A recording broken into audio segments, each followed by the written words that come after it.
give you a quick preview so that you know, so that you won't miss any of the opportunities. So that's the purpose of tonight.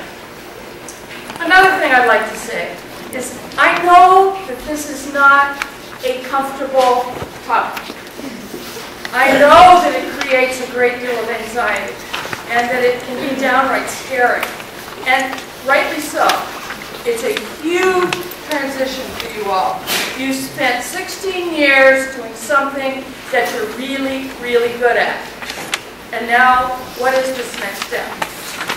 Well, the good news is that we can help you with all of that.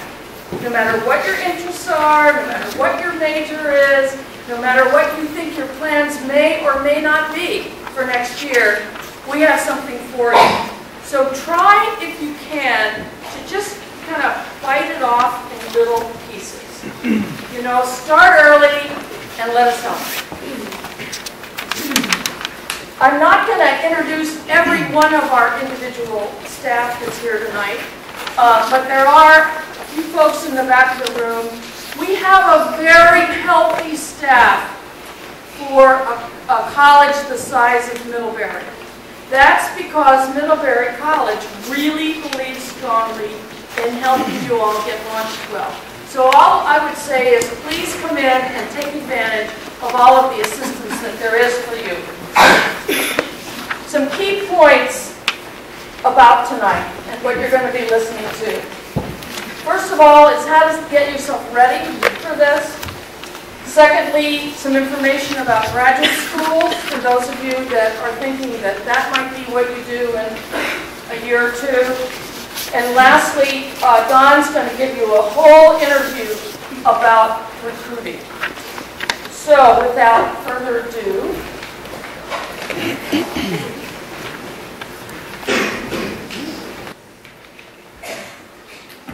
at the senior meeting, I wish someone had told me. I think they tell you a lot not to stress out and don't worry, it will work out. And I found that kind of pointless because I was still stressing out. And it came in my own time when I was able to relax and I started getting a few responses and could chill out. So just knowing that you're going to stress out, it's okay, everybody does it. And that there are resources outside of what the CSO has. The CSO has MidNet, which it's amazing and should definitely be used. But for instance, for me, I didn't find out until April of my senior year that there are listservs in Congress and Senate and on the Hill that are in-house so that they publish jobs before they're released in public. And those have offered me so many opportunities. I've gotten a million interview requests since applying to those jobs, and that was really helpful. So tapping people within the fields to find out their ways to find jobs. Well, I think the most important thing is just to start early. I mean, early in your senior year, you should definitely make sure you have your resume ready, practice, work on your interviewing skills, and make sure you do a lot of networking because it's very helpful too.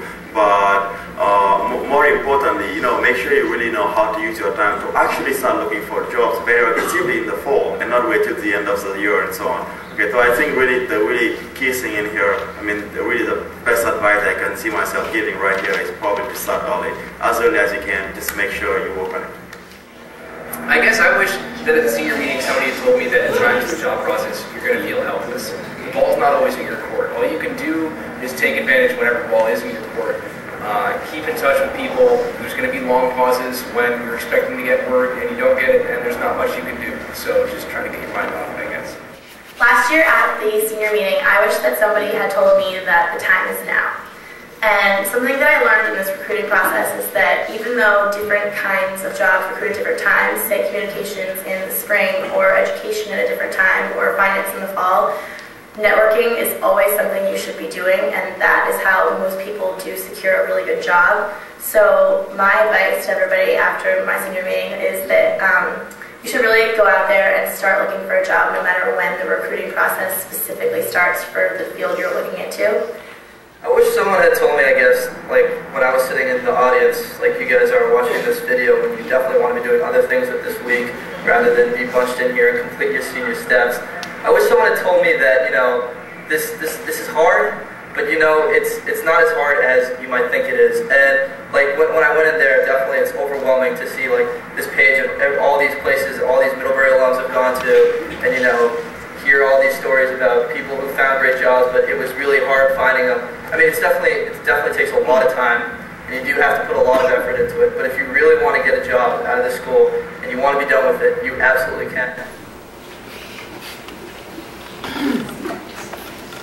Okay, now without any further ado, we're going to get started. So I'm going to turn things over to my colleague, Susan Walker. Thanks, Jay. Yes, I want to be the second person here to congratulate you on being here today. This is a great crowd. It's really energizing for us to have you all here. So my piece is to talk about the process by which you can kind of organize yourself this year. I'm sure you've already had experienced the feeling that this is a lot different than the other 3 years you were here, because on top of academics, maybe planning to write a thesis, your campus activities, you've got this other thing, this other concern hanging out there about I ought to be doing something about the future. So we're going to give you a little game plan for that. And I would like to say that just as with most things, there's a bell curve of what I would call, or a continuum of readiness. So you may have some classmates who have a job offer, or who've known from day one that they wanted to go to med school or law school or be a teacher. And so those people can be a little scary because they make you feel like, you know, you're not as far along as they are. And then there are people way on the other end who haven't wanted to think about this at all, and maybe they won't. But my suspicion is that most of you fall within the middle part of the bell curve. So you've got some idea of what you'd like to do after Middlebury, and maybe you've done an internship or two. It's that step of, how do I actually land a job? How do I actually get my place in graduate school that we're here to help you with? Alrighty. So this is the process. It only has 3 steps. Each of the steps is really important, and they should be undertaken in this sequence. The most important thing to start with, and the thing that will give you the best results in the 3rd phase, is to know yourself, to be able to understand and articulate what it is about you, your personality, your interests, your skills, and your values that make for a fit or not a fit with a certain job or organization. This is where you see the difference between an industry that you might be interested in and the most happy function for you to perform within that industry. You can find out, this is something you can think about, talk to your nearest and dearest people about, and also we're going to help you out with it by having a couple of Just for Seniors assessment workshops this fall. These are occasions where you will have taken the Myers-Briggs Type Indicator and the Strong Interest Inventory ahead of time online, and then come to the workshop to get a readout about what that means in terms of looking to your future. First one of those is on September 25th, so keep plugged into the Mojo calendar, read your senior spotlight. There's another one at the end of October. All right, so some people have achieved their goals without having done that first part, and aren't necessarily always happy in the position they've landed in. So I really would encourage you to do number 1 first.